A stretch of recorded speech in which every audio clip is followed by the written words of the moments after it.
Hi అండి, అందరికీ నమస్కారం. మా హాస్వీకి కుకింగ్ అంటే చాలా ఇంట్రెస్ట్ అండి. అలాగే నేను సరే ఈరోజు రైస్ కడిగి పెట్టవే అని అన్నాను. సరే అని రైస్ కడుగుతుంది. చూస్తున్నారా ఎంత బాగా కడుగుతుందో. జనరల్గా అమ్మాయిని మనం డాడ్ లిటిల్ ప్రిన్సెస్ అంటారు. ఇది డాడ్ లిటిల్ ప్రిన్సెస్ కాదండి, మామ్ లిటిల్ ప్రిన్సెస్ ఇది. చూసారా, అది ఏం కడిగే కడుగును చేస్తున్నావు అశ్వి? చూడంగానే నేను కూరల్లో పోపు ఏం వేయాలో కూడా సర్ఫెక్సల్ మర్చిపోయానండి ఇమ్మంటావా? బాబు. సామాన్ అసలు అసలు వేయాల్సిన పోపు కూడా మర్చిపోయాను. అంత బాగా కడిగింది.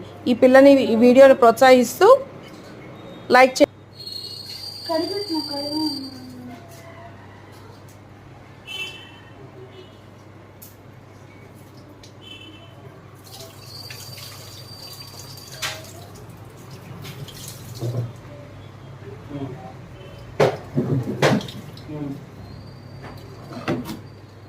Obviously.